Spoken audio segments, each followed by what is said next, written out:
Survive in Advance is the name of the game in March, and Purdue does just that, heading to another Sweet 16 as they knock off Miami, Florida, 79-69 in the round of 32. We're going to break down everything from the game right here on Boilers in the Stands.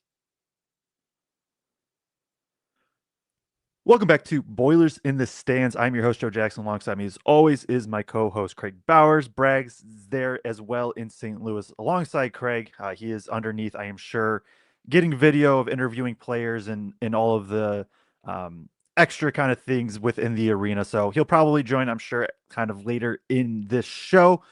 Maybe be able to talk a little bit about what he heard and things like that. But Purdue, as said in the intro, gets the 79-69 win against Miami. They now move into the Sweet 16, where they will get a matchup against Texas and also former Boilermaker Cam Heide. So we'll talk about Texas, and I'm sure we'll have a preview show out either tomorrow or Tuesday. This show will focus more on just obviously what this game was. Not the prettiest game for Purdue. And there's a lot of things that probably didn't go right. But at the end of the day, despite those things not going right, you have Fletch, I mean, maybe his single best game of the entire season. In the biggest moments, TKR, he's able to do enough to keep Purdue in it. Obviously, CJ had his big stretch right there to close out the half. Just a really gutsy kind of performance, and you're not going to play your A game every game, and Purdue didn't, yet they still win in advance, and that's the big thing to me. Kraig, your thoughts and instant reactions from being there live in the arena? Well, first of all, being here, fortunately, we got to sit courtside here at the tournament was just the physicality of this game. And Joe, you mentioned it on the preview. I did listen to your full preview. Thank you for flying solo and getting that done. Mentioned how physical this game was going to be and how Miami wants to dominate the paint. And man, it was a battle. It was an absolute physical battle down there. And to me, there's several things to take away from this. One, I don't think this team could have done this last year. I think the ability for everybody else to step up with Smith having what was just an off game for him, both from a turnover standpoint and a shooting standpoint. For CJ Fletcher and TK just to step up in the way they did offensively, I think was huge. And again, I don't know that they could have done that last year in any way, shape, or form, but got it done today. That run by CJ at the end of the first half, quite frankly, I don't think it's too much hyperbole to say that run might have been season saving. This game was getting away from Purdue in a lot of ways, and he goes on that stretch where he hits three pointers. Obviously, we hope CJ's okay. He was sitting on the bench. He was up flex and everything else. It sounded like from talking to some guys kind of leaving the court that he could have come back in, but they didn't want to if they didn't have to risk it. But you talked in your preview show, and I hopped on a ACC podcast last night and did a preview show there too. And you kind of made the same point that if Purdue didn't win the rebounding battle, which was something we were really worried about, and they didn't, right? I think Miami has 10 at more offensive rebounds in this game. Obviously, they missed a lot more shots, so there was more to gather. But nonetheless, Purdue kind of got beat up on the board. And, the point was like Miami's not a good three-point shooting team. Purdue can go off. And Purdue shoots 8 of 14 in this one. Miami shoots 5 of 19, right? And that's a lot of what it boils down to in this game. CJ going 3 of 4 and Fletcher going 4 of 4 from 3, and Jakari, right in that moment, you're like, oh man, like Jakari is gonna have to step up. And first 3 he gets in that zone, which I still just don't know why anybody zones us. Like we have Trey. He can kill you from the middle and he can pass incredible. And like the first thing I do is leave Jakari open. He drills that 3, and it felt like, I don't know, as a fan of Purdue, it just felt like, okay, we're gonna be okay, right? Like we're gonna be okay. Yeah, I thought Jakari played incredibly well in the biggest role that he's had. Probably this year, maybe his career. Obviously, with CJ going down, now he has the one bad turnover. But aside from that, I Yeah. thought he stepped up incredibly well. And yeah, that was like the key. In the preview, I've specifically said I was like, I think the team that wins the rebounding battle probably wins this game like 85% of the time. The one way to just not to lose the rebounding battle and still win is just to shoot lights out. Purdue goes 8 of 14 from 3.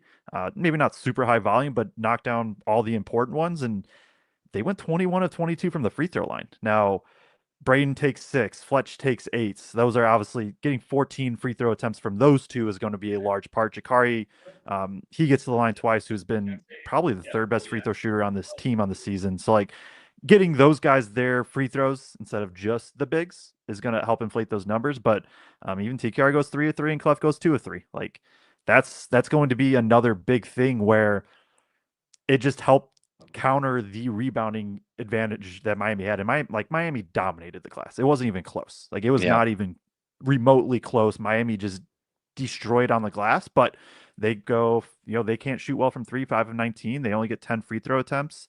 Some of the offensive rebounds come from right. They missed 2 shots in a row, 3 shots in a row, and obviously that's going to kind of rack up the offensive rebounding advantage as well. But I think to me, this just simply goes back to, all right, Purdue didn't have their A game, but they were still just able to figure things out. And when you get into this single elimination format tournaments, like, it is simply, how do you survive? How do you figure out? How do you put the puzzle pieces together for 40 minutes? Because what Purdue did today may not be relevant at all when they play Texas on, I believe, Thursdays, when the Sweet 16 is for them. So it is simply, how do you figure out the problem in front of you for 40 minutes? And then you're going to have to do it all over again if you keep winning. But they were able to do enough. And to me, there was enough defensive, like, they got enough defensive stops in the second half to kind of give them a little bit of a lead. And we've talked about that, I know, this year of, it's not, the defense isn't something you want to rely on with this team because you don't know how many stops they can actually generate in a row. And they put I don't know the exact like number, but they put a couple together to start the first half. They put a couple together probably halfway through the second half. Purdue's able to push the lead to 10, and that's kind of all that they needed, because from there, and watching with my girlfriend, like, she can attest to this, the final 9 minutes, I think, of the game, pretty much every possession, I was just like, all right, just keep scoring. Like, Miami's going to Yeah. go down and put the ball in the hoop for 2 points.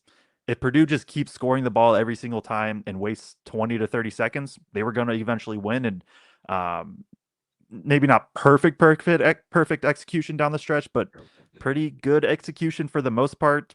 You get to the point where Miami has to force up a couple really tough jumpers with like 2 minutes left or a minute left, and once those miss, Purdue finally gets a rebound. It's over. So do just did enough. They did enough on the defensive side for a stretch, and then for the most part, they pretty much scored when they needed to for the last 8 or so minutes of the game, and that's how you end up winning these grinded out, weird type games that maybe Purdue, has, like you said, hasn't always been the best at being able to do. So, Yeah. I don't know if on my end it could be my Wi-Fi. You're like lagging or freezing up just a little bit every once in a while, or a little bit garbled. So somebody in the chat, let us know if the stream's coming through okay. Sometimes when we're at these offsite locations and we're using their Wi-Fi, sometimes it's not the greatest. So let us know if everything's coming through okay. Did want to go to a couple of starred comments really quickly. NCAA man edits says CJ, they said CJ hyperextended his knee. I did that multiple times in high school myself. It can depend on the severity of the hyperextension and like if there was any damage done there or not. So it did say, and like I said, I was talking to some people after the game that CJ was cleared to go back in. So should be okay for next week, but obviously have to wait and see. I'm sure Braggs is probably going to get a little bit of information on that back in the locker room conversations as well. And then we did get a $1.99 super chat from Kruder Schmidt. Big game Fletch. Harris with a great defensive effort too. The only thing I'll add to the kind of the big takeaways here, Joe, is I thought the first 5 minutes of the game, Purdue did a really nice job walling up against drives. And then, like, as the rotation started to come in, Miami did a better job of getting downhill and getting all the way to the rim. But I really thought in the second half, I made a comment on Twitter that like Purdue's done a lot better job, not the best, but a better job of walling off of and cutting off those drives. And the response was like, well, it helps that Miami can't hit the broadside of a barn. Well, part of that is Purdue was forcing them to take 8-footers, 10-footers, whatever. They were doing a much better job of not letting them get all the way to the rim until Renew kind of started to do that a little bit more in that final push stretch that they had there, I thought. It felt very mixed bag to me. Like there was good stretches, I thought. I thought there was also a Yeah. lot of stretches where Miami simply just kind of got what they wanted. I mean, Miami takes 26 shots at the rim. Like that's a lot of shots at the rim, and especially when you consider what maybe only two or three of those were probably in transition. Three, maybe we'll say. So what is that? 23 shots at the rim in the half court in a game that's not super fast paced. But there was enough stretches where Clough. We haven't talked about Clough. Clough was incredible. Like just Yep. straight He up, I was. thought. I like we talked about like Lawyer and TKR and CJ at a stretch.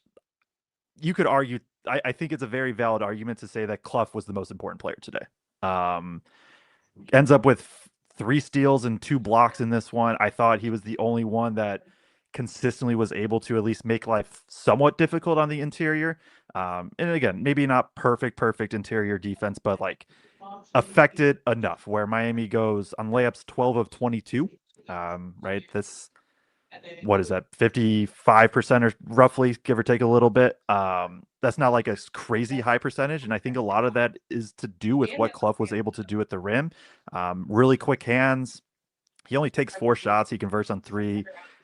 Another one of those games, like he has 7 rebounds, feels like he probably could have had more. And so it just all works together of, all right, you get Clough back in this drop coverage again. I thought, and again, I think it was in large pockets. I still think there was pockets where Miami was kind of able to get what they wanted. Um, but yeah, you see the stretch from Clough and what he's been able to do, and right, he is playing some of his best basketball right now, and it is at the exact time that Purdue needs it from him. If we Uh, go back to the loss against Wisconsin, 10-8 in that one, 19-10. So this is in the four Big Ten tournament games, 19-10, 12-9, 17-14, 21-5, 9-11-5 against Queens, and then eight. I mean, only 8-7, but again, the 5 blocks and steals combined yeah. is can't be overstated. Was huge, and obviously it's happening at the perfect time. I think just with the play that he's given us, especially defensively, and maybe some of that is, with them moving to a little bit more drop. I assume they were mostly in that today as well. Yeah, they went high You hedge you like see- the you last 3 minutes, just okay? trying to really keep the ball out of the paints. And I mean, it felt that way to me anyway. But I don't know. It feels like it just protects him a little bit more, allows him to be more of that defender at the rim a little bit more as well. And maybe some of it's that change, but him kind of peaking at the right time, I think changes what Purdue's ceiling is as they go to San Jose next weekend. Yeah, no, and with that, the switch to drop coverage, it naturally is going to keep him more in the paint and in the fights where when they're in that high hedge, like Clough can be good in that. We've talked about that, but it means that like Lawyer is rotating to protect the rim and then have to battle for rebounds and things like that. And not that the drop coverage was perfect today, because Miami early they hit a couple mid range pull ups off of it, which is what you're just going to give up. The short roll, I mean, as good as Clough was protecting the rim, there's also a little bit of like Purdue was just very fortunate that Malik Renew had a bit of an off game. I think some of it has to do with Purdue's defense. I think some of it has to do with he kind of just smoked a few layups to start, truthfully. And so Hmm. that short roll was something that really I thought Miami got good success out of. They just kind of end up missing some shots, but yeah, the drop, the drop to me raises the floor of what the defense can be. Um, Teams are still going to be able to score at times, etc. But I think it just suits the rest of this roster so much better than what the high hedge has. And credit to Painter and them for switching and trying something new. And it's they've won 6 straight games going with it now. So expect it to continue, but um, yeah, I don't think I got. I think we'll talk more about the defense as we get into some of the players in that. So, do you got anything else? High level overview, anything like that? No, we can go to rotation and then team stats. Or is there anything really even to talk about rotation wise? I mean, I'll throw it up. I think a couple people like to just screenshot Yeah. for saving and all that. So just throw it up Yeah. here really quick. Like you said, don't think there's too much to talk about other than obviously CJ gets hurt early in the second half after he was just on an absolute heater to end the first half. CJ was going to CJ in that moment, and like you said, Craig, just I mean, can't overstate how massive of a stretch that was. Outside of that, though, this is pretty normal for what has been happening, where Jacobson, they usually, it seems like, are finding him a few minutes at the back end of the first half, just depending on how the TKR Clough rotation works. Benner and Harris are going to be the first subs. You go TKR at the 5 a little bit more. Second half, you pretty much just ride your starters for the most part. Starters plus pseudo starter, I guess, Jakari in this case. Outside of Jakari, what, Benner plays 5 minutes, Meyer plays 4. So I assume you don't got anything for rotation. I do not. I do not. Okay. Um, Sounds good. Do you want to get into the stats, or do you want to shout out a sponsor really quick, or? Yeah, let's go ahead and shout out our spot. Sorry, I was not ready. I should. Like we always do it at the same time, and I was not ready. So All we good. are gonna shout out our sponsor today. Thanks once again to Remington Auto Wash. Hey folks, quick shout out to our new sponsor that's making it easier and shinier than ever to keep your ride looking fresh.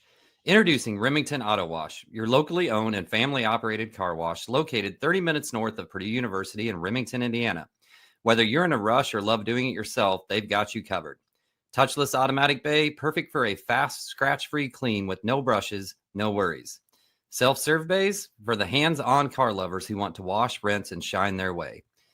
High-powered vacuums, perfect for getting your interior looking as good as the outside. Clean water, top-quality soaps, and equipment that is run by real people right here in the community.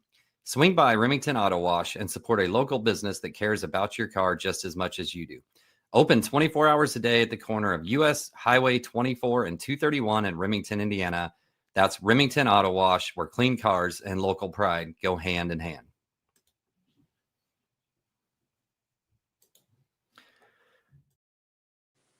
Appreciate them for sponsoring this show, as we are going to start getting into some of the player breakdowns and stats for this game. Obviously, Purdue again wins 79-69. If you are tuned in, make sure to hit the like button and subscribe button. If you haven't already, we'll definitely have a preview out before the Sweet 16 game, which time has not been won't be released until, I assume, after tonight. But they will be playing on Thursday against Texas. So again, we'll get to that when we need to get to that, but that's not the focus right now, as we're going to kind of jump into some of the stats, and I'm sure Braggs will be jumping on here sometime relatively soon as well. Let's get into some of the team stats. I think the first thing that's obviously going to stand out is that Purdue got absolutely smoked on the glass, where in the game, Miami ends up with 33 rebounds. Purdue ends up with only 25. And even more so than that, Miami ends up with 14 offensive rebounds compared to 4 for Purdue. For the people like me who prefer kind of the offensive rebounding percentage, Miami got 40% of their own misses. Purdue got only 17% of their own misses.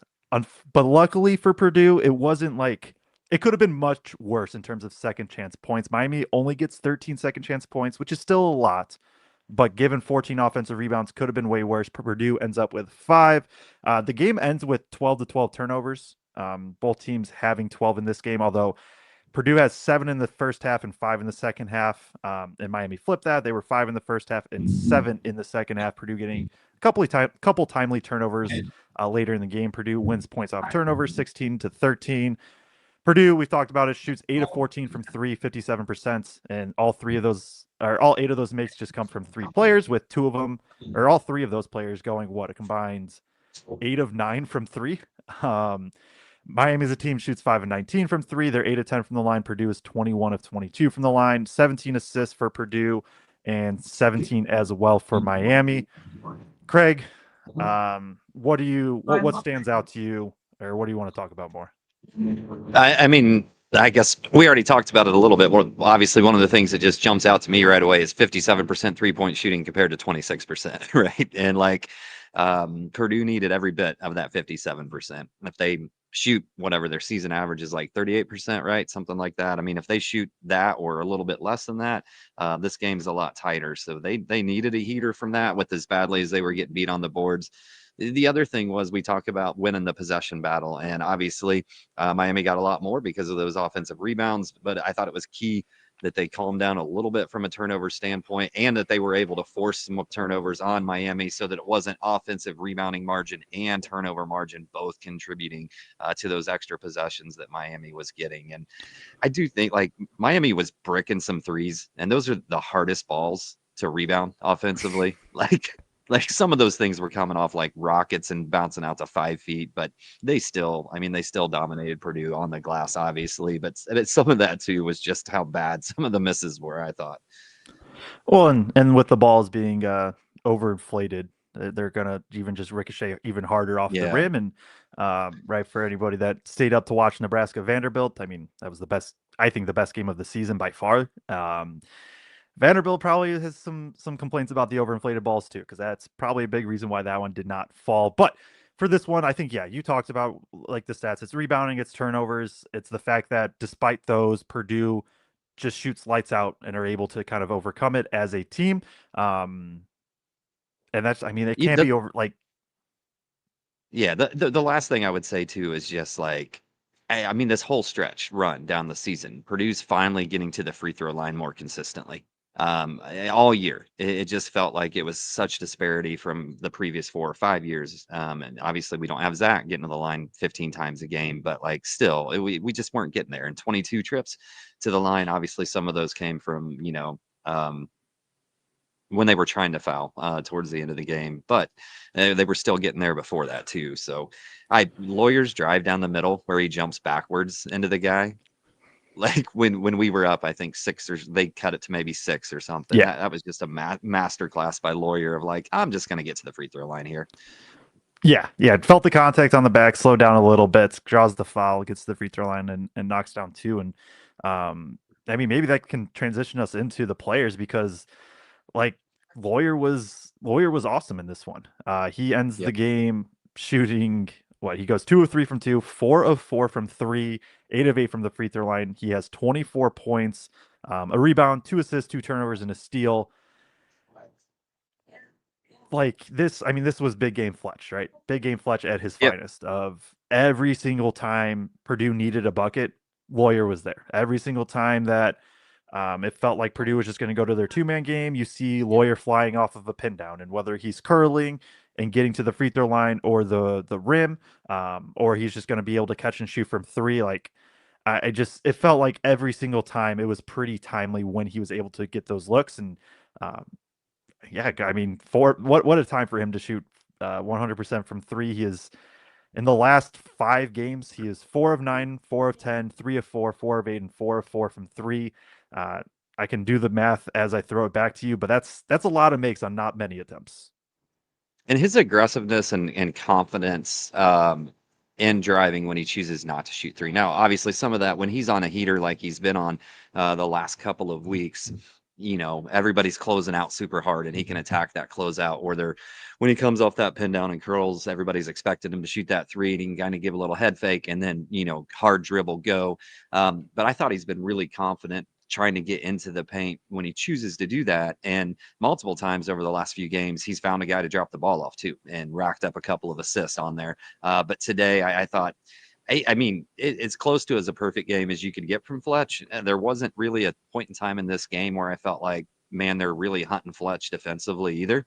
There was a few other guys that stood out to me in that way. So like I thought Fletch held up defensively okay, given who we're playing. Like we know like this team just doesn't have dudes that are going to stand up real well when you play a team that's big, physical, and wants to attack downhill and go right into your chest. But I thought he held up okay on that end too. But I just, yeah, you can't say enough about Fletch today. Needed every one of them. Needed every one of them.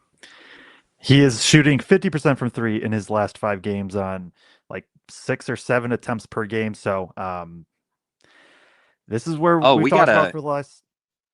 we gotta give him a shout out too. First player in Purdue history with 300 3-pointers in his career. Yes, shout out Fletch for that. He's getting on a heater at the exact right time, and I know Braden struggled today, but he still made some plays. Like this senior class, I think you're really seeing in general is just like, and rightfully so, they are understanding the moment more than maybe anybody else. And it's not always going to be pretty, but they're going to do what they need to do to try to keep winning. And that obviously started today with Fletch, and the other uh, side of that was what TKR was able to do, especially on the interior and in the first half. He ends the game with 19 points. He was 8 of 16 from the field, adds 9 rebounds, 2 of them being offensive, 2 assists, a turnover, and a steal. Plays 35 minutes as well. Only picks up 2 fouls. That was something I noted on the preview, I think, or at least I've noted it in my notes, was that the You did. bigs I thought couldn't get in foul trouble in this one. And Clough picks up a third, like halfway through the seconds. He naturally was going to sit a couple minutes anyway, so it all worked out. But, in addition to everything else, and I'll throw it to you so you can talk about some of that with what TKR did, I thought it was big that he simply didn't get in foul trouble in this one. Yeah, and I noted that at the end of the first half, just that between the two bigs, they only had one foul at that point, and you felt like they were going to be able to come out and be more aggressive. It wasn't a perfect game defensively for Trey by any means, but I thought he did a good job of making sure he walled up and didn't get fouls at least, especially in the first half. And then him and Clough got to be a little bit more aggressive in the second half. But for me, man, when Trey takes that first floater and it goes in, like I have a mental note of like, okay, like we've got good Trey today. If that first floater drops, it's going to be on for him. And I think I turned to Newbert. Newbert was sitting right beside me after he'd hit, I don't know, like 5 of those. It felt like I turned to Newbert and I was like, man, he can't miss. Like he's on fire. And then he missed his next one, of course. So, but he was incredible. Offensively, especially early in this one. Like Fletch was dribbled in through the entire game. Trey had that killer first run and then had moments again later. CJ had his little run. Just really, really timely from all those guys. Yeah, it absolutely was. And like you said, TKR, like it was there from the start with some of his short roll and the floater. And it wasn't a game that I felt like they posted up a ton. They did a little bit to start the second half was kind of the stretch that they went to it a little bit, and a little bit too when Braden was simply. I mean, Braden only sat like a minute, but during that little stretch, I think they did a bit as well. Trying to figure out, yeah, only 9 post ups in the game for Purdue in this one, which is low compared to what they've been doing. But I think they just liked what they were getting out of pick and roll so much that. Right. At some point, you're going to keep going back to it, and they had a couple variations that they could run from it. The short roll, like I said, was just there from TKR from this jump, and it felt like he was very aggressive too. Of like, I'm going to get mine. I'm going to be very confident. And that's going to always just be the best TKR that you can find. And I think starting with Lawyer and TKR, I'm going to go to the board. Real quick, while you set that up, I thought Trey in that first 5-6 minute stretch was a big reason Renaud did not get going. Like I thought he was pretty good defensively in that first stretch of just like kind of slowing him down, kind of get him in out of a rhythm a little bit. And obviously Renew got going eventually in this one, but I thought he did a really nice job early on him specifically. Yeah, no, I think that's a good call. And I think to me, it's a little bit of like, I think Renew, if he gets those shots again, he can make them, the early ones. But part of why they weren't automatic was because of what TKR and Clough were able to do at the rim. It's a little, to me, I think both things can be true of like, Renew smoked him a little bit, but also the reason he smoked them was because he wasn't getting completely wide open layups because of what TKR and Clough were able to do. And so as I get into the board here, and like I said, it was a lot of pick and roll in this one for Purdue. It wasn't that many post ups. You get a couple like Clough seals. You get a couple, obviously, TKR post ups, like we said, for a little stretch in the second half and also when Braden was out. But part of why the pick and roll is having so much success is, so just we'll go through the first example, like right here, where you're going to get coming off, make sure we can see everything. Coming off the screen, right? TKR is going to short roll. This big was in more drop, but was very focused on taking the ball away. And so what that does is coming off the screen, right? You get this, something like this, you get this pocket pass. If this was happening and this pocket pass happens to TKR, then you would see Clough here either just drill into his defender and seal, or as this was happening, he would maybe flip to the other side. And so he'd end up over here. But also what I want to call out is like, there were times where Braden, like for as poor as Braden played, obviously with the 8 turnovers, in the second half specifically, I thought he did such a good job of just getting downhill. And so what that did is as he was getting downhill some and dragging this big, right, we're going to say this is happening. Braden's here. He has his guy here. This opened up, even if this short roll wasn't happening, right, because we'll say that the defense steps up a bit and really tries to help. This is where it set up those Lawyer like pin downs. And so you would see something like this where maybe this defender steps over here to help. And then you're going to see Lawyer like multiple times just run off this stagger pin down. I mean, they went to it 5 or 6, 7, 8 times. It felt like in this game. Like it was very deliberate of, all right, we're running a pick and roll, and then we're going to use the gravity knowing that they're going to be focusing on the short roll. Now we're going to, as their third option, going to have Fletch come flying around. And that's right. The kick out here where you see Fletch catch a little bit, or, sometimes it'd be a little bit tighter where it'd be more like this, something like this. And so he's running and he's able to catch, and then he's able to actually curl, get downhill, and get to the rim. And so, right, this to me is the epitome of the Purdue offense. And obviously, the defense is going to be a big talking point nationally and even on their show, on our show, with just because of how up and down the defense has been. But Purdue is the best offense in the country. And like at some point, the offense has to be able to do enough to carry them. And part of, I think, what I just showed there is why. All right, Braden doesn't have a shotgun. It is what it is. TKR is being able to be a lead in the short roll. All right, that's option number 2. Well, now Miami's sending a lot of help there. All right, well, now third option is going to be one of the best shooters in the country flying off of pin downs, and he also has enough wiggle to be able to get downhill, convert a bit, get to the line, and it just kind of all adds everything together. And that's why, to me, like, even going back to the preseason, I was confident they'd be the best offense in the country because it's just like they had so many options. Because then if right, we've seen Lawyer at times come off those curls, and if he doesn't like it, then you have Clough's ceiling is like the fourth option, and then break glass in case of emergency. It's like, all right, CJ's in the corner and he can drill one, and that's what this offense is built on, is just having so many options and so many layers. And in a game like this, I thought that they did a great job utilizing all of them. So end of rants on the pick and roll game. But if you have anything, do you have anything to add on, or you want to jump to the next player? No, I just we'll get to Braden in a second, but I think it's a good point you made about Braden kind of decisively getting into the paint and a lot of times driving all the way, but baseline kind of changed things a little bit in the second half. And one of the plays that was up for me for play of the game was he drives baseline and then both bigs kind of go with him and he hits TK. TK takes 2 dribbles, head fakes, and gets that and one in a really big moment in this game as well. So yeah, 100% with that. Let's roll into Mr. Heater CJ next, because I thought he was really key in this one. Yeah, he ends up with 11 points, 3 of 4 from 3, with all 3 of those coming within like a 2-minute span, a rebound and an assist. I'll throw it to you first for your thoughts on CJ. I mean, critical times, critical moments, right? And I did star a comment. Somebody, I think Blake Widmer maybe put something in here. Where'd it go? I swear I had it. I guess I don't have it. Somebody put on here, like Ant Wright put something out. He was watching the game about just like how many times has CJ, stemmed the tide when Purdue was struggling or hit shots in critical moments. Think back to Memphis. Did it a couple of games ago too. Like, he's fifth option, right? And I think you described it like in case of emergency, break glass, right? And like in case of emergency, Purdue's falling behind, and like, oh, by the way, our fifth option can just go and hit 3 threes in a row. And then obviously, gets downhill on that blob. I don't know how many times that baseline out of bounds has worked for Sasha, but I feel like he hits it at least every third game of the year. They get a score on that, and then immediately after that, I think Smith gets the steal and the kick ahead, and that's when he gets injured. Or he would add a couple more points there too. But I thought he was really good offensively. Obviously, I don't want to overstate it and say he saved the season, but if he doesn't go on that little run right there, things would have looked a lot differently in this game to me.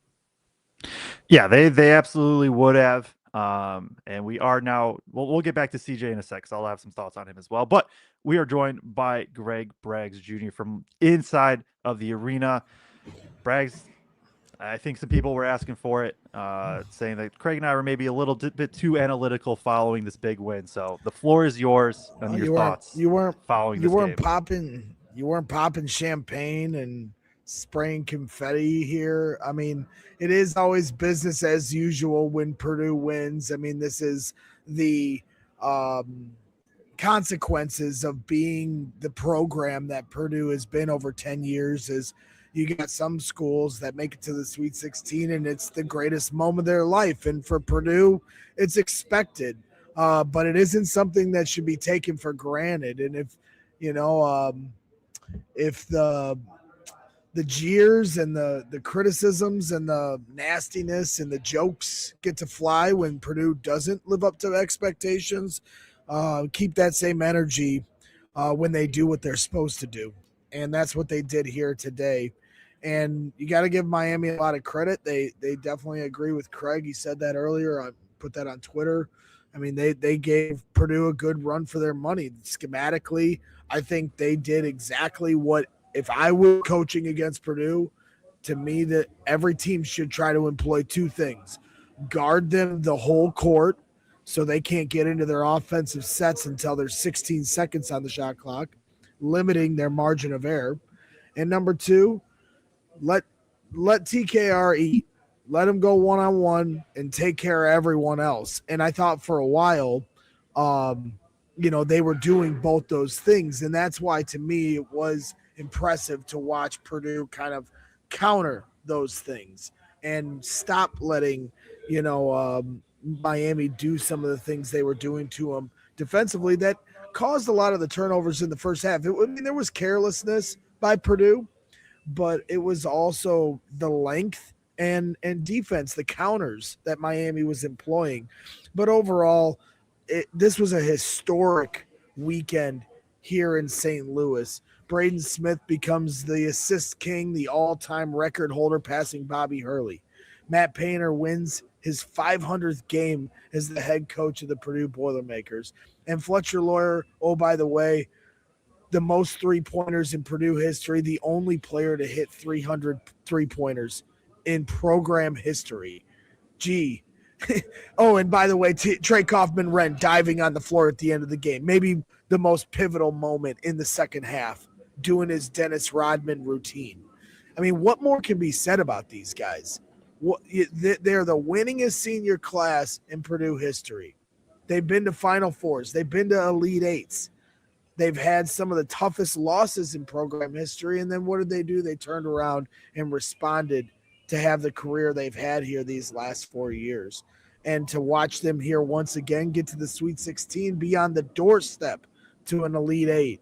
We're not skipping steps here. Let's see what they can do against Texas here coming up in a week. But at the same time, I think everyone needs to take a step back and really appreciate what these guys have been to this program and what Matt Painter has created. And then the final thing for me coming out of the locker room is a lot of content that I'll share along to Kraig. He gave me some coaching lessons and tips to make sure it's framed right. And I appreciate Kraig for that. And I executed that tremendously here today. But the big story is, how is CJ Cox? Got to talk to him for about 3 or 4 minutes. We'll share that to our YouTube channel. But ultimately, it feels, I'm no doctor. They haven't ran their further tests, but just based off of the conversation and the way he's talking, I feel a little better that he will be okay. Not a guarantee. We'll see what they say and if he'll be available next week. But it did feel like through his conversations that he's feeling a little better. So that was a relief. Yeah, and I think that was going to be the next question, was if you were able to talk to him and kind of what he was feeling. I know seeing him back on the bench was obviously very good to see, and seemed like even at the end he was walking on his own power and all of that. So, like you said, though, we won't know for sure until they probably get back to Purdue and run whatever tests that they need to run. We will, as every Purdue fan, I'm sure, will be. Jason DePew's asking in the chat, did I see any limp? At one point, as I was interviewing Fletcher, he came over my shoulder to get something out of his locker, and I was paying attention to how he was moving, and he was moving just fine. Now, that's no guarantee. I famously once tore both my ACLs in one instant in a pretty scary moment in my life, and I was able to walk back to the bus and get home, and then the next day I couldn't bend my legs. But that first day, through the adrenaline, like, sometimes things can happen structurally that you don't know, and you think you're okay, and then a day later things can change. So knock on wood, we'll see how things go. So, because I'm not trying to make any declarations based off of the answers that he gave and what I saw, but I will provide that insight to you, and then we'll just have to see what's what. Yep, definitely stay tuned for more updates on that. Follow us at Boilers in Stands on Twitter, where there'll be some updates. Make sure to like and subscribe if you are tuned in still 40 minutes in, as we are continuing to talk about Purdue's 79-69 win over Miami. A couple super chats we'll get into right here.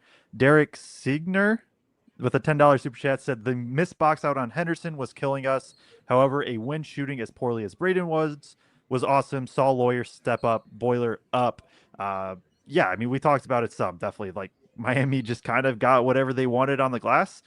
Purdue was able to have enough offense and force enough other tough shots defensively to be able to counter it.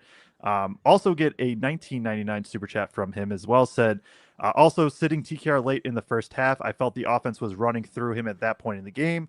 I didn't like sitting him down when they did in the first half. Your thoughts? I'm trying to remember the specifics because I know at that point he had a foul, or did he have two? No, he had one foul. So like I think there was maybe a little bit of protecting him there. I think there He was was a little bit gas. of just He trying was to get him calling. a He was quick. calling Painter to take him out. Well, there you go. That makes sense then. That is something that you will get if you were there in person. So yeah, like at some point they just needed him to rest. He'd already played, like he'd only sat 2 minutes, I think, at that point. And I mean, TK is a guy that usually plays 28 to 32 minutes. But do appreciate the support and everything with that. Sidney Maciesi says, I bet Braggs was a disaster. I think some fans have been curious. You also have lost your voice a little bit, it sounds like, Braggs. Well, yeah, I mean, were you good today? It's been a long few days, and me and Kraig were burning the midnight oil. Even Fletcher Lawyer admitted, because I was talking about the 11 a.m. tip and how the vibes in the stadium were a bit off to start the game. And he agreed, and he was like, yeah, well, it doesn't help when you're trying to watch basketball till 11 o'clock at night. So everybody's tuned in. We were at a pretty cool sports bar that's right near the Cardinals stadium, like FanDuel, whatever. Shout out FanDuel if they want to sponsor the show for that shout out. They're more than welcome to. But we were there, and like it's music's blasting. The like you have to talk so loud over the music, and when they put the game on, they had this huge screen. It was awesome, and that Nebraska game almost blew the roof off that place. But yeah, you had, like we're there for like 4 hours, and you're just constantly talking over sound. So yes, I lost my voice, but it was an elite performance by my 7-year-old daughter, who also hung out the whole night watching games. It was an elite day. I was in peak performance all week in St. Louis. I'm glad we're leaving with a win and drive home, listen to some of the games for the 4-hour drive back. But I played 18 holes of golf yesterday. I broke 90 for the first time this year. Thank you very much. We went to 87 at Gateway, Joe. It was a beautiful course. Then I went to the zoo for 2 hours. It's 91 degrees out here, ladies and gentlemen. Then we went to the Clydesdale Grant Farm, 2 hours there. Ulysses S. Grant's house, another hour there. Then me and Addie were like, we need to find a pool. And we didn't have a pool in our hotel, so we just walked down the street and snuck into a different hotel's pool, which was an elite move by me and Addie. She just was with me the whole way, and then we finished the night, watching games. And so, hey, now you come here, Boilers are going back to the Sweet 16, ho-hum. This is the life we live. This is such a tough job that we do, covering sports, and I need everyone to understand that. This is not easy, and my voice may not recover, but we do it for you, the people. We do all this fun for you. I kid. I love it. Hey, and in case anybody wanted Greg's itinerary yesterday, you got it. So I will say, Joe, I can tell you with 100% certainty, sitting next to him at the table, he didn't actually need to talk louder. His voice is louder. Like we could hear him just fine, but he felt like he had to talk louder. So with the noise there. So Greg's voice carries, it carries, but he did not go up in the arch, though. I'm not going to make him talk about it on air. I kind of shamed him for not taking his daughter up the arch, but it is what it is. I'm scared of heights. Not a big heights guy. And I heard you got to be in like this egg thing, and then it like kind of as rickety as it goes up. I don't know. You guys can figure that out. We took pictures around it. I don't need to go up there. Okay, I see it. It is pretty impressive, though. I'll tell you that. It's very reminiscent of the Eiffel Tower. You see it a million times, then you walk up on it, you're like, wow, this is amazing. How the hell did they build this? So shout out to them. But enough about the trip. Back to the Boilers. I know you guys got a million things going on. My daughter and wife are actually still in town. They're at the museum here in the city, or the Children's Museum, which is also, I guess, a peak thing. But we're gonna go grab lunch. So I think the best thing for me to do is stop derailing the show that I'm sure was super structured and super smart, and then I come in and ruin it with all this bullshit. But shout out to CJ Cox. Hopefully he's okay. Shout out to the senior class. All made big plays here today. Shout out to Matt Painter, 500 wins in his tenure. I'm excited for next week. Let's see if this team can get to Indianapolis. And if you think I lost my voice this week, if we get to Indianapolis, all of us, everyone tuned in, we're going to go to Joe's house. That's where the pregame party is going to be, and it's going to be amazing. That's it. That's all I got for you. Yep. I love you both. Yep, that's it. Hey, great job. Shout out to our second sponsor for the show, the City of St. Louis Tourism Department. We appreciate your support. All right, guys, I'm going to go try to make a preview show this week. Maybe we'll drag Bobby Riddell on the show. I don't know. We'll figure it out. Either way, I love you both. Great work as always. And thank you to everyone in the chat. Hit the like button, subscribe, and give these guys all the love you possibly can, because there's nobody better covering this team than these two, and I appreciate them very much. And I appreciate all you. Boilers going to the Sweet 16. I'll keep throwing content Craig's way. Stay tuned for the locker room stuff later. Love you. Goodbye. That was Greg Braggs with the quick intermission. Obviously, always love the energy of that from him and what he was able to bring to the show and content-wise. So, yeah. That gave us a little bit of a break, Craig. I think we were talking about CJ Cox at one point. And I had finished talking. Yeah, I finished talking about CJ, and you were getting ready to talk about CJ until the 15-minute interlude. Yep, and that's our halftime performance here today, brought to you by Greg Braggs. But yeah, getting back into the players, CJ. I mean, there's not too much more to say. Obviously, you hope the knee's all good. The stretch that he had from three was just like it was gigantic. It was really, really massive. I don't know what else to really say about it, right? I think it was interesting. They did start him on defensively. They started him on, I believe, Henderson. And then the second half, they did switch him onto Donaldson, and Jakari also took Donaldson. And Donaldson was somebody that worried me a bit with what he's able to do. Very dynamic guard, can have these moments where he just takes over games. He only goes 4 of 15 from the field in this one, 3 assists, no turnovers. Like, that's a game you live with from Donaldson. And I think it was in part because of the switch that they made with putting CJ on him. And then Jakari, I thought, did a fantastic job too. Let's get into Braden then. The one player we haven't it's the one player we definitely need to talk about a little bit more in depthly. He ends with 12 points, 2 rebounds, 8 assists, 8 turnovers, and a steal in 38 minutes of play. He shoots 3 of 8 from 2, 0 of 4 from 3. Although he did go 6 of 6 from the free throw line. So obviously a very inefficient Braden Smith game. One of his most inefficient games really of his career. Just kind of looking back, I think it looks like arguably his most inefficient game. He's had a couple, but his least efficient game in the last 2 seasons. I think where I'm at is I'm willing to just be like, all right, he had a bad game. Like, he had a bad game. He still did enough for Purdue. He made a couple tougher shots when needed. He made all the free throws. He still made some right passes. But, I mean, the first half especially, it was just like, man, if Braden just gets back to playing like a B- game, Purdue's winning this thing.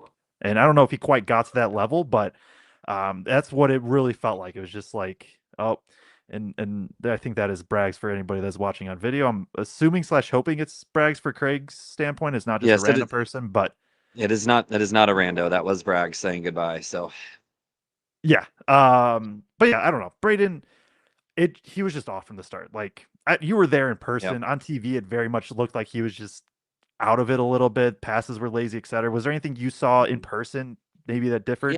Yeah, the frustrating thing was, like you said, several of the turnovers were just like super uncharacteristic.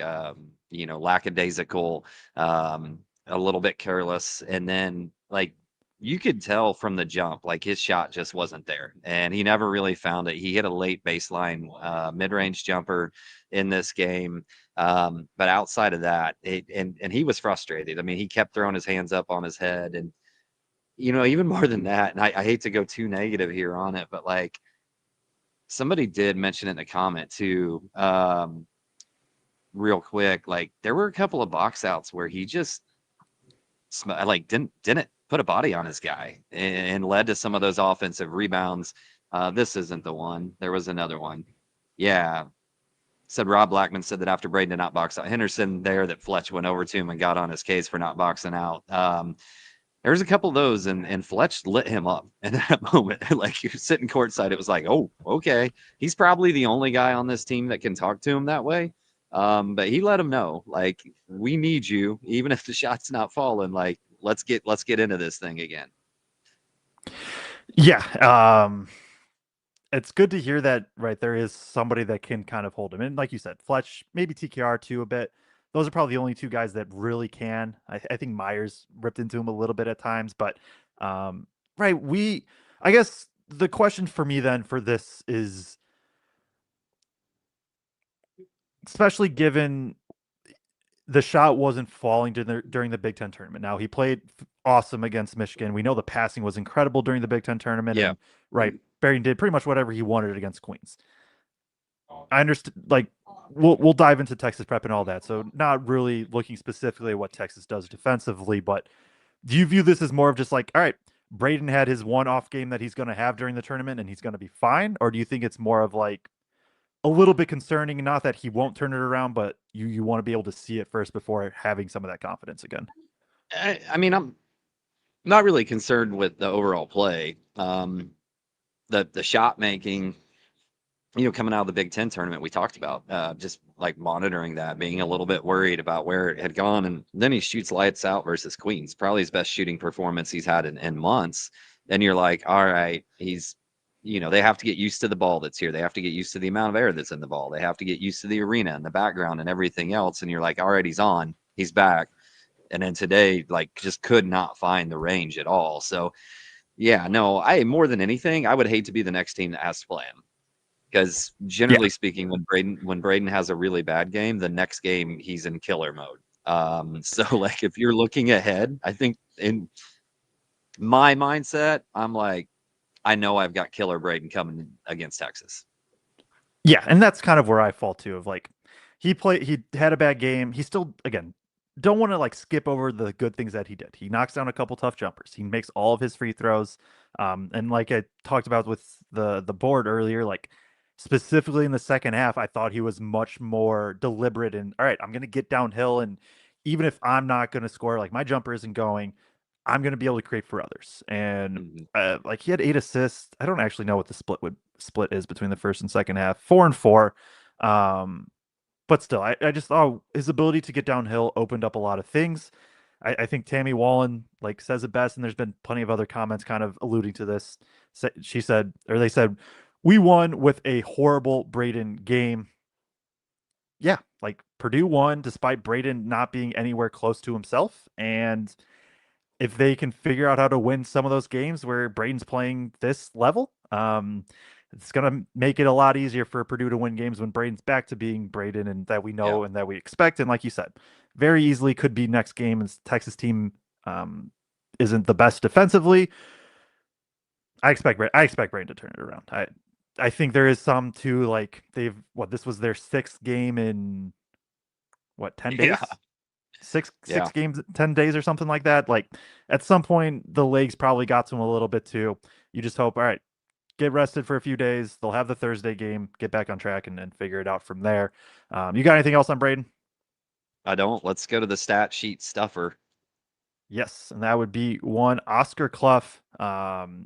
Did a little bit of everything in this one. In 32 minutes of play, he has 8 points while going 3 of 4 from the field, 2 of 3 from the free throw line. 7 rebounds, 2 of them being offensive, 2 assists, only 1 turnover, 2 blocks, and 3 steals. Did have 3 fouls, picked up the third about halfway through the second, but no more foul trouble from there.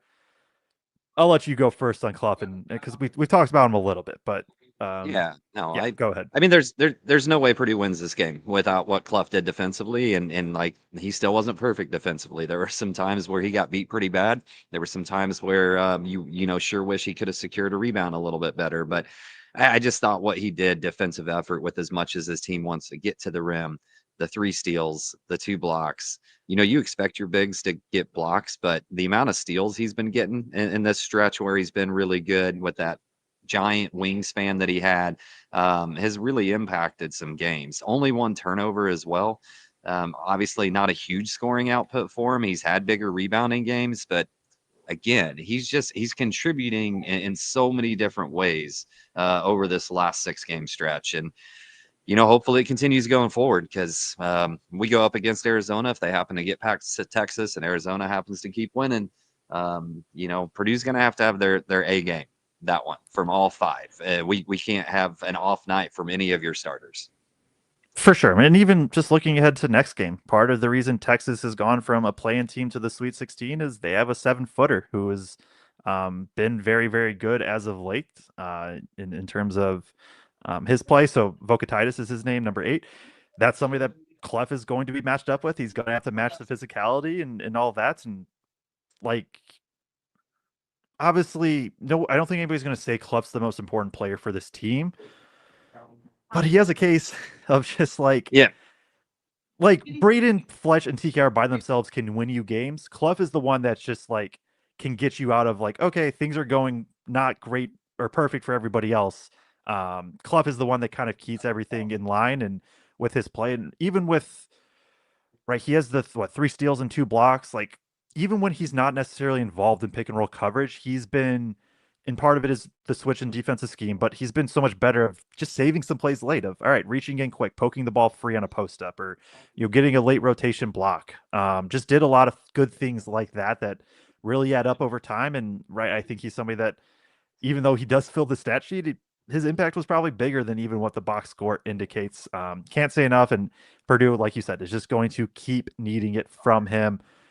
As we go to the bench, I think we should talk about Jakari individually. He ends up with 5 points, 1-1 from 3, 2-2 from the free throw line, a rebound, an assist. Didn't have the turnover credited to him. I guess that one probably went to, or is no, the turnover wasn't accredited to him. I think you could have maybe put that one on him, but it was on Braden. Regardless, 5 points, a rebound, an assist, a block, 2 steals. I thought the defense was really good in the second half from what he was able to do, both on ball. He was him, you know, with CJ got the start in the second half on Henderson, obviously, or not Henderson, Donaldson. And then when he goes down, Jakari steps up. I thought he did a pretty good job for the most part. He has the one bad foul where he's trying to ice coverage and just force the ball handler to the sideline.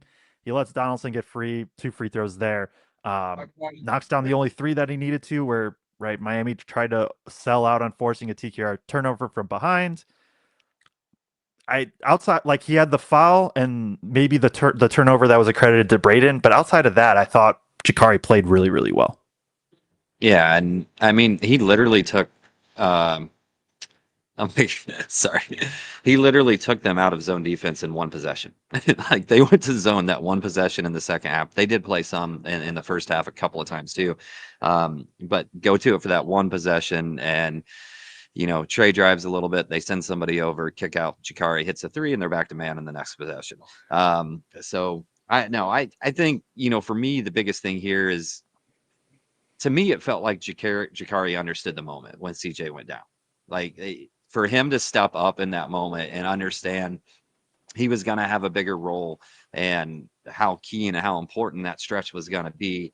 I thought he really met that mentally in that moment. And that's not necessarily the easiest thing to do coming off the bench. And with the fact that his minutes have been a little bit more limited over the last 6 or 7 games. So I was really, really impressed with what he did.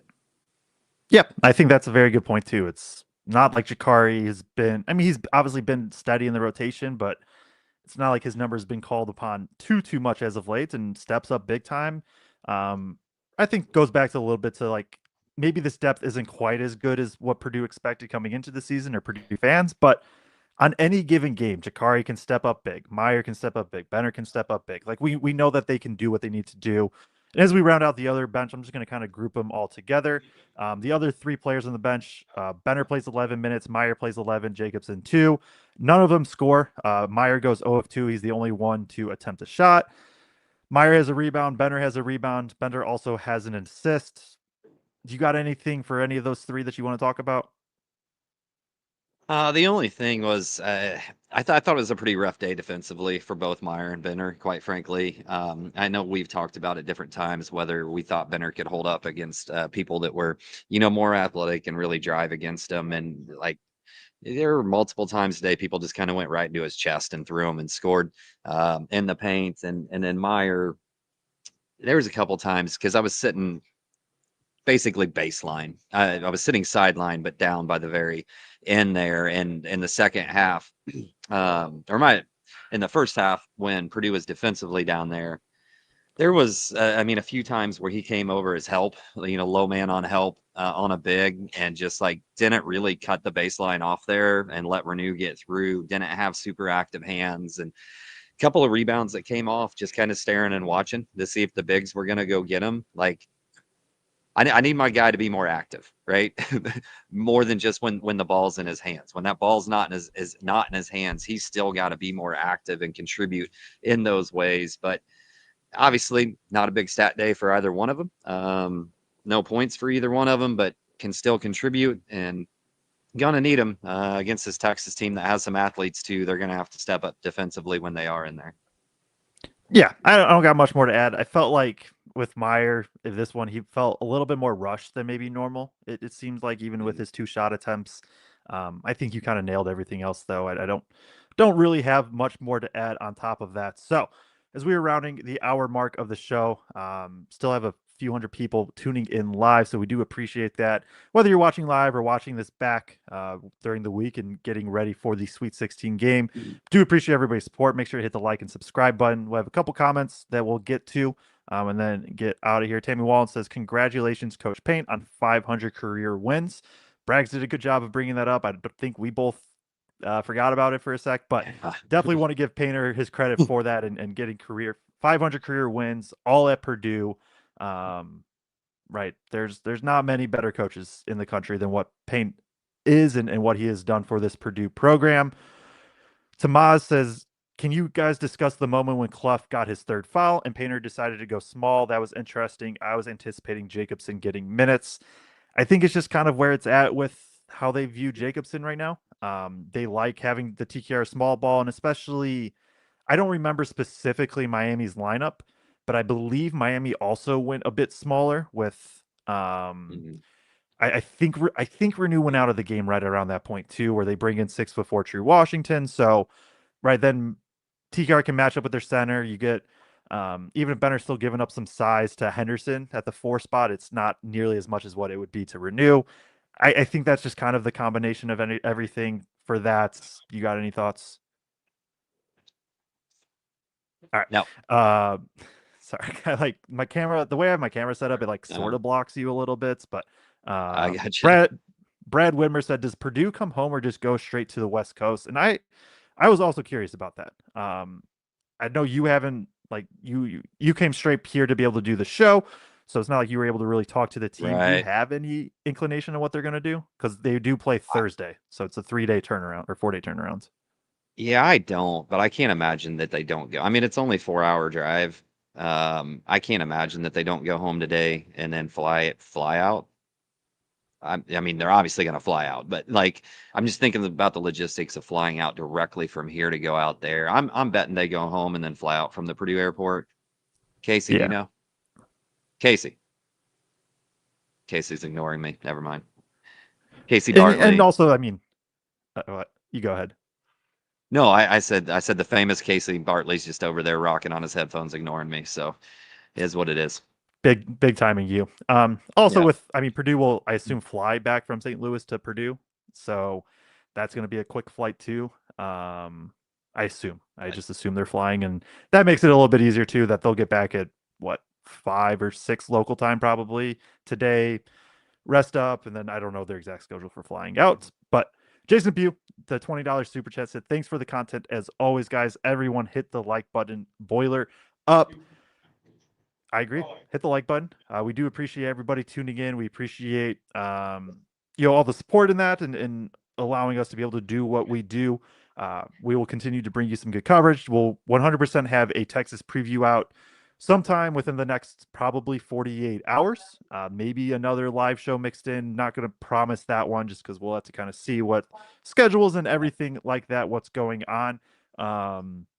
There's a few comments about, does anybody know tip time? Tip time will not come out until after, I assume after the final game happens today.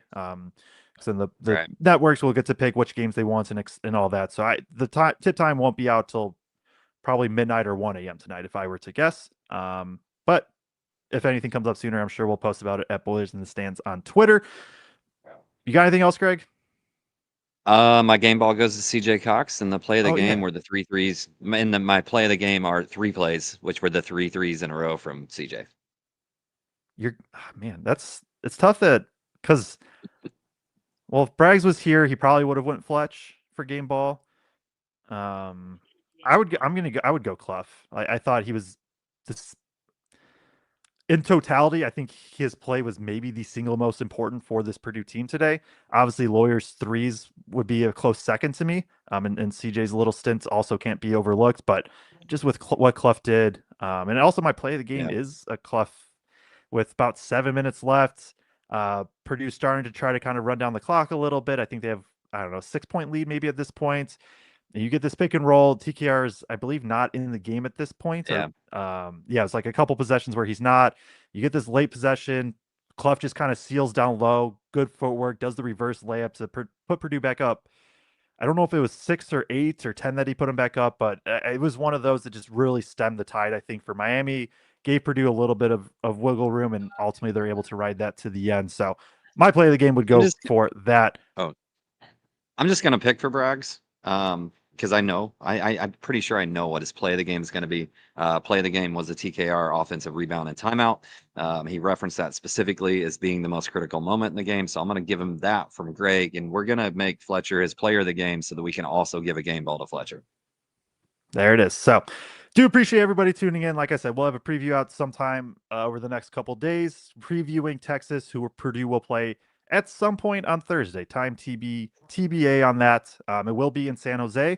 I know, assuming Arizona beats Utah State, it's going to be a very large Arizona contingency there. But at the same time, we've seen Purdue fans show out in the West. I don't know who of us three will be there in person. I'm not going to put words in your mouth saying you will be or not. It's just me. I'm going solo. Right. So if we have any pregame parties out there, if we have any pregame parties like we usually do, it's only going to be me. So I don't know if that's going to draw. So if you don't like me and Braggs and you're just here for the Kraig commentary, then those parties out there in the West Coast will be for you.